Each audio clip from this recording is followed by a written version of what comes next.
Be very imaginative today because we're dealing with complex numbers and which include our imaginary numbers. All right. I know. Pretty cool. Okay. So, yep, the packet I gave you or you picked up on the way in is your notes. Those are your notes. That's where you're going to take your notes. And we'll be doing a chunk of the assignment during the warm-up today or during the lesson today. Your actual assignment on this paper, I'll actually get you here in a few, but we'll go through it. Let's see how we do on this first. All right, so example 1. First thing we need to know when dealing with complex numbers is that anytime you take the square root of a negative, which we've told you cannot do, okay, because you don't deal with negative numbers in our normal numbering system, what we call our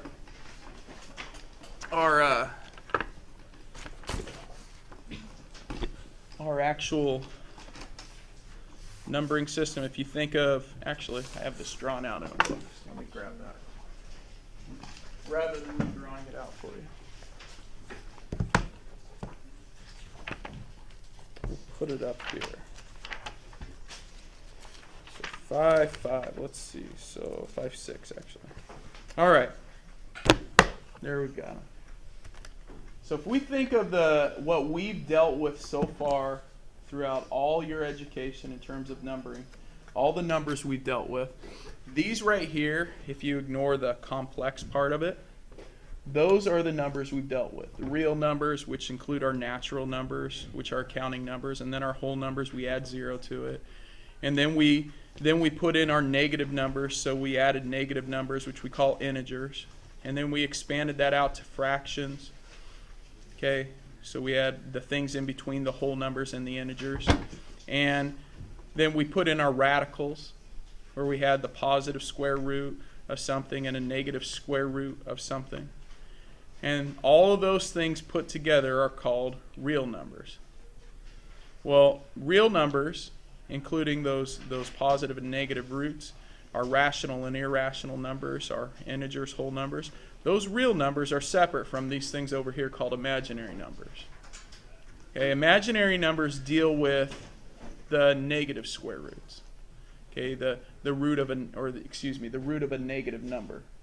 All right, and that's included in our complex system. So when we put the real numbers and the imaginary numbers together, we have what's called our complex number system. So really all we're doing today is adding the imaginary numbers to what you already know. So if you use your imagination, you'll make it through the lesson. All right. So what that actually means is to really simplify it, make it very simplified.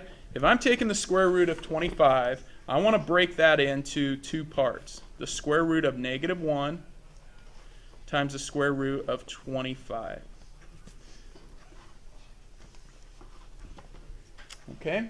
Square root of -1 times the square root of -25. So if I think of it like that and I put it like this, you can do the square root of 25. Square root of 25 is easy, that's 5. The square root of -1 we call the number I. And that just is what root -1 is. It's the imaginary number I. Okay? So we usually write this answer as, rather than an I5, thinking of a freeway, we write it as 5I.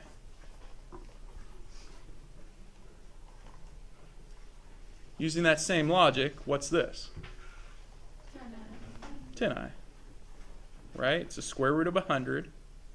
Times the square root of -1. So anytime you see that negative, it just becomes an I out here. And then you take the root of the positive part left over. Okay? Really, that's a very simplified version of it. Okay, but that's what you're doing. So number 3, we're taking the root of -1 times the root of 48. Okay, I want you to finish that one there. Okay, we know the root of -1 is I. The root of 48 simplifies to root 16 by root 3. Root 16 is 4. times root 3 times I. So we call that 4I. 4I, not 4 pi. 4I root 3. How many got it? Okay. I got it. Any questions on that? Okay, everyone rate themselves 1 to 5 on that piece. Okay. Well, some of you didn't raise your hand. If your neighbor didn't raise your hand, ask them if they're doing okay.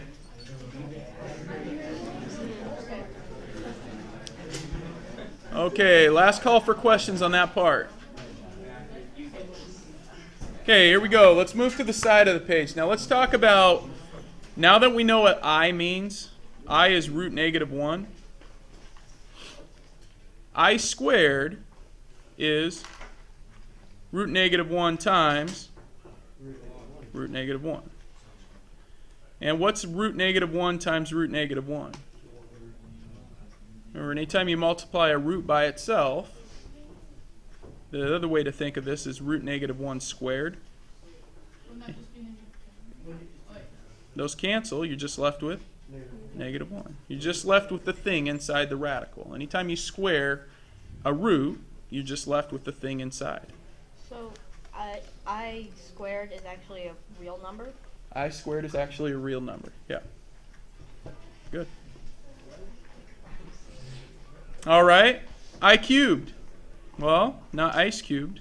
That would go with today's weather.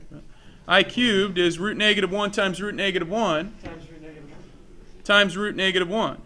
Well, we know what root negative 1 times root negative 1 is. What's that? Negative 1. Negative 1 times root negative 1 is? 1.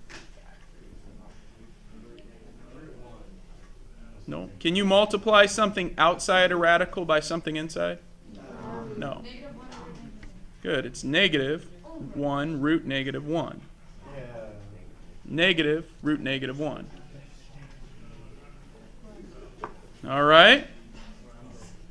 Let's go to I to the 4th. I to the 4th is root negative 1 times root negative 1 times root negative 1 times root negative 1. Well, root negative 1 times root negative 1 is?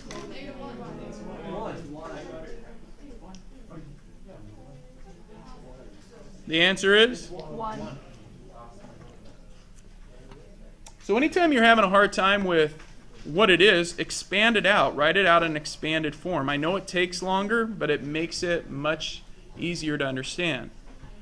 Well, I to the 4th or I to the 5th is the same thing. Now I'm going to switch gears a bit. I to the 5th is the same thing as I to the 4th times I to the 1st, right? You add powers. Everyone with that? Mm-hmm. And well, and we know I to the 4th, it's 1. 1. So 1 times I to the 1st, or 1 times I, which is root negative 1, is 1 square root negative 1, or root negative 1.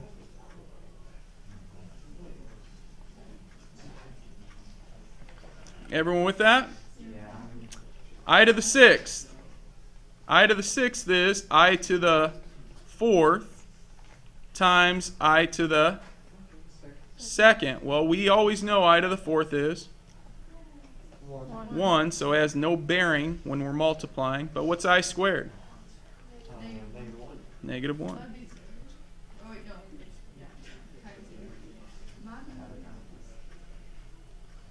All right, some of you are going to start seeing it here. I to the 7th is I to the 4th. Now, I keep going back to I to the 4th because it's an easy number. It's the number 1. I to the 4th times I to the 3rd, which is? Negative root negative 1.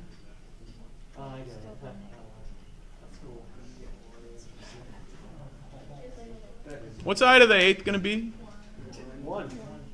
1. Yeah, it's I to the 4th times I to the 4th, which is 1 times 1, or 1. Go ahead and tell your neighbor, without even calculating, what these next 4 are going to be. Negative 1, negative 1, negative root negative 1.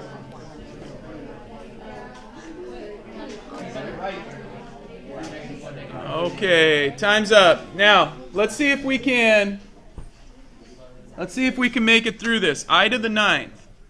I to the ninth. I always go back to I to the fourth. So how many I to the fourth? Well, that's 2 of them. And each one of those represents 1 times I to the first, which is, so that's 1, and this is root negative 1. Everyone get it right? Okay. I to the 10th is I to the fourth times I to the fourth times I to the second. So it's the same thing as I to the second, really, which is negative 1. I to the 11th is the same as I to the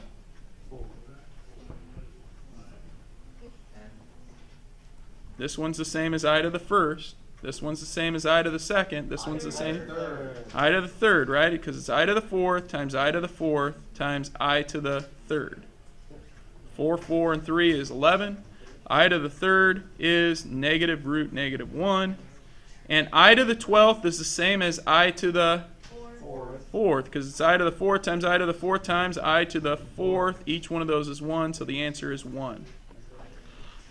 Now, I will tell you there will be some test and quiz problems on this where I give you something like I to the 100th, and you tell me what the answer is. Now, I'm guessing you don't want to write that out in an expanded form, but if you followed the pattern here, you should know I to the 100th is 1. It's 1. How do you know that? Go ahead. 100 is a multiple? No, not multiple. Yep. Oh, multiple of 4. Yeah. Anything that's a multiple, any power that's a multiple of 4 is 1. Okay, everyone see that? Right? 4th power, 8th power, 12th power, 16th, 20th, 24th. Yeah. Could you also look at it like I to the 10th, like the 10 times 10 is 100, and then negative 1 times negative 1 is 1? You could. Hold on, are you doing this 10? Yeah. Well, you can't do I to the 10th times I to the 10th because that's I to the 20th. Okay, so I think that's the logic you're using though, right? Yeah. Yeah, so it just so happens I to the 20th is a multiple of 4, so it's 1 as well. Yeah. Yeah. On the quiz, you're not going to ask to find I to the 27th. I might, so let's do that. I to the 27th. Well, the easiest thing is to use road markers, right? Count by 4s. What's the closest multiple of 4? There's 24 and then 28, right? We know I to the 24th. Hey, those of you paying attention, good job. I to the 24th is 1 because it's a multiple of 4. Now you just count up. Now you know the pattern. It goes 1, and then right? You start over. It's root negative 1. That's 25. So let me zoom out there a bit. So I to the 25th is root negative 1. I to the 26th is negative root negative 1. And I to the 27th then is, excuse me, I missed one there. My apologies. So this is negative 1. And I to the 27th is negative root negative 1. So if you can just remember your pattern of 4 here, it goes in this order. And then use the 4th as your road marker, right? Always come back to the 4th. So if I give you I to the 33rd, you should say, well, I know I to the 32nd is, it's a multiple of 4, so I to the 32nd is 1, okay? So that starts me over with my pattern. This is negative, or root negative 1. Yeah? So for the for I, will it always be I, or will the variable be can it be any letter? No, it has to be I. For an imaginary number, it's always I. Yeah. Okay, any questions there? All right. Next piece, I want you to turn the page, or I guess it's on the bottom of your page. We're going to do some graphing here. Now, when we're graphing, you've got to think of our XY axis. Rather than calling it an X axis now, we're calling it the real number axis. And rather than calling it the y-axis, we're going to call it the imaginary axis. Okay? They still function the same, other than this is now, you'll notice, 1 to 10, and this is, or excuse me, 0 to 10, this is 0 to 10i. Oh. Okay? Yeah, it's cool. I even put that in there. I know. I'm feeling pretty accomplished. Okay, so what you have when you're dealing with graphing, you have what's called a real number piece, and you have an imaginary piece. This is your real number part, and this is your imaginary part. Looks like your X and Y. Yeah, it's just like your x and y. Okay, so I'm going to start with 17 because 16 is probably not the best one to start with. But if I look at the real number part, I go to 5. The imaginary part, I'm up at 6i. That is my graph. That is 5 plus 6i. Or maybe if you're doing this on your paper day, you label it number 17. But this is your note page, so 5 plus 6i. Okay, now that's not what this really says. This says graph and find the absolute value. So 5 plus 6i is just 5 plus 6i. That's the graph of that. The absolute value of 5 plus 6i is asking how far away this point is from 0. It's asking for this distance right here. Well, if you remember the Pythagorean Theorem, it still works in the imagination land. Okay? Pythagorean Theorem says if I take this right triangle, this distance, which just happens to be the 5, and this distance, which just happens to be the 6i, which we're not calling 6i when we're dealing with distance, we're calling it 6. And this is 5. Well, a squared plus b squared equals c squared. 6 squared is 36. 5 squared is 25. So if you get a squared plus b squared equals c squared, 36 plus 25 equals c squared. So 61 equals c squared. So c is? Root 61. So this absolute value is root 61. Simplify the radical if you can, but we can't because there's not a perfect square that goes into 61. So here's the graph, and here's the absolute value. What about ones like 16? What about ones like 16? Well, 16 is a lot easier. Right? Everyone show your neighbor where 2i is on your graph.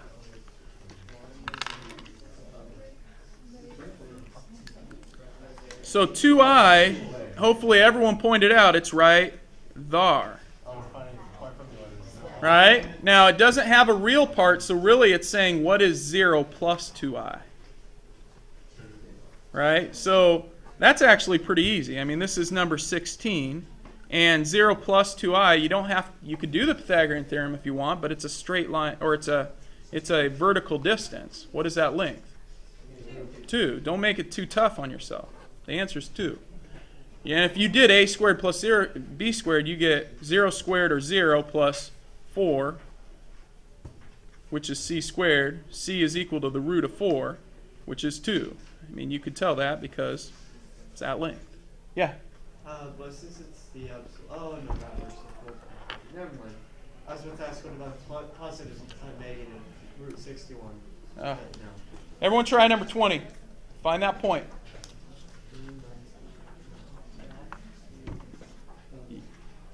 Yeah. Colt, I'll come back to that point. That's kind of a good point you're talking about there. Well, it is a good point. There's no kind of. All right, let's see if we put 20 in the correct spot. We go to 3. 1, 2, 3. And negative I happens to be right here. Okay, that is number 20. Everyone get that? Not to be confused with the 25 here or the 5, so I'm going to erase both of those. Okay, that 5 was for that line. And okay, find the absolute value of it.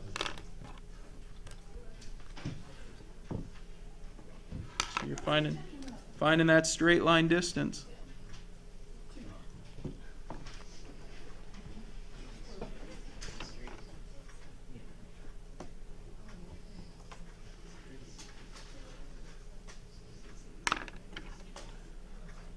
All right, so a squared or 9 plus b squared or 1 equals c squared. We get 10 equals c squared, and c is root 10. Okay?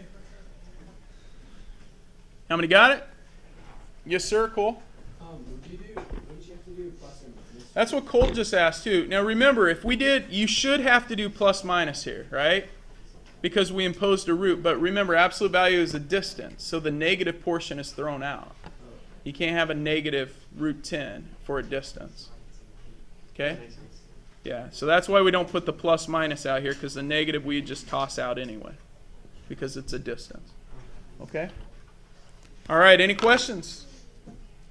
Remind me to give you a piece of graph paper for the couple grids you have to do today. All right? Want everyone to turn and look at the next part.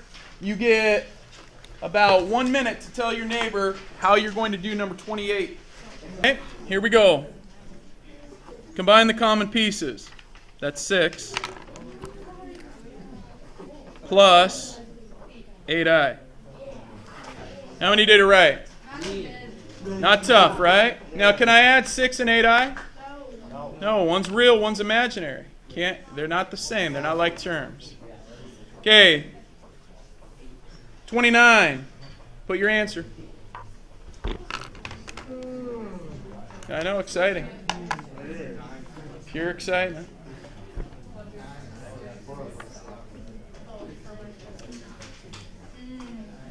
All right. Show your neighbor your answer. Okay, now let's make sure we didn't mess up here. That's like having a negative 1 out there. So really that's like having negative 1 plus a negative 2i or minus 2i. Which means I now have 5 plus 4i minus 1 minus 2i. So this is 4 plus 2i. Anytime you have a negative outside parentheses. Everyone get it? Okay. Questions on it? Why do they call it imaginary? Because you got to use your imagination. I don't know why they call it imaginary. Because they were running out of All right. I'm sure there's some really good logical reasoning that I'm not coming up with right now. 23 or 33. Give it a go. Okay, once again, that becomes minus. The back part becomes plus now. Don't mess up there.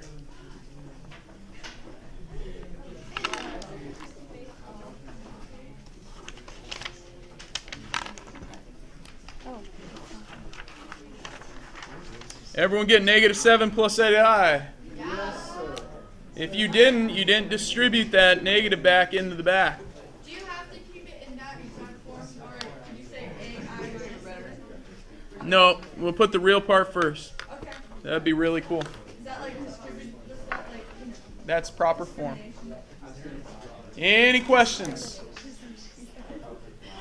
Okay, we've now worked with graphing. We found absolute value. We have found roots. We are added and subtracted. We are now multiplying them.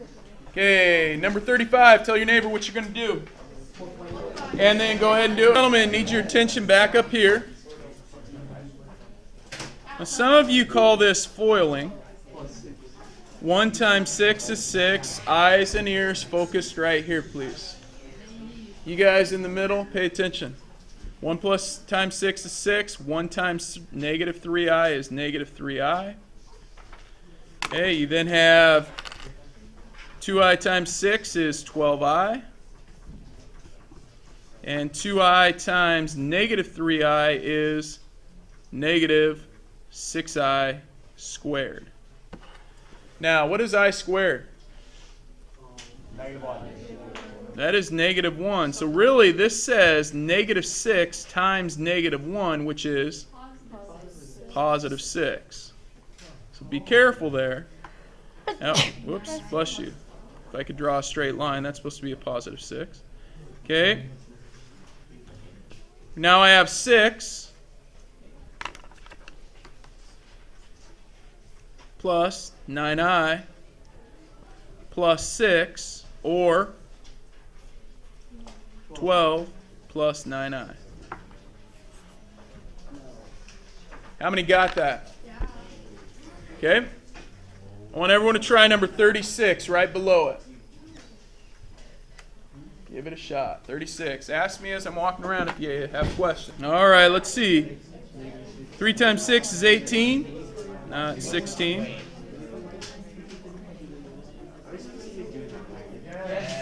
3 times 2i, negative 2i, is negative 6i. 6i times 6, positive 30, or excuse me, negative. I'm making all kinds of mistakes. Negative 36i. And negative 6 times negative 2 is 12i squared. Okay, remember, I squared is negative 1.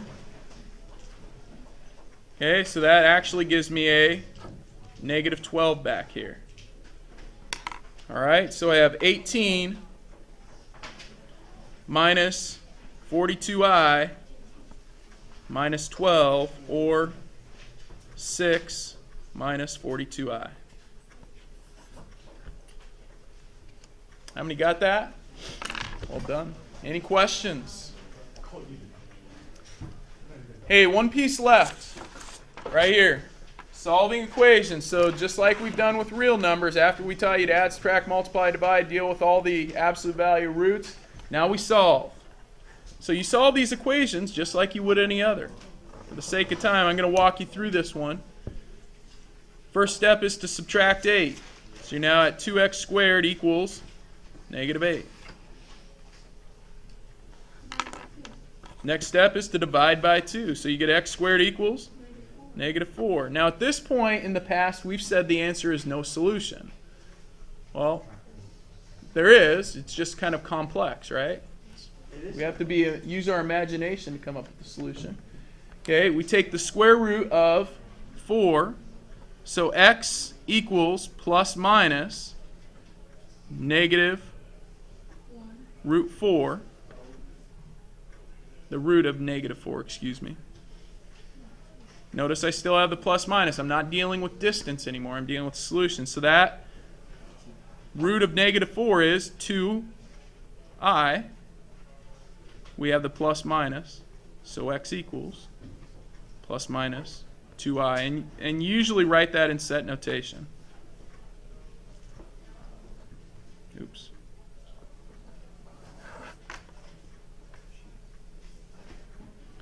Yeah, man.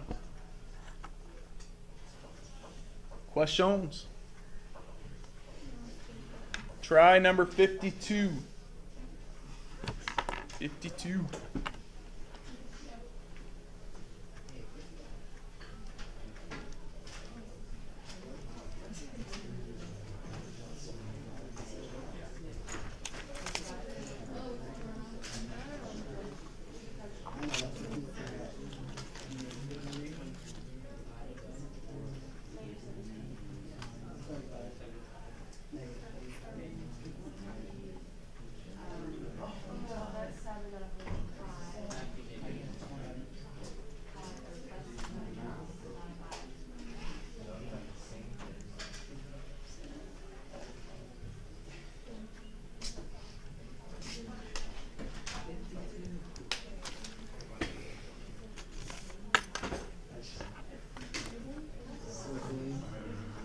All right. So 4x squared, subtract 300 on both sides, negative 300.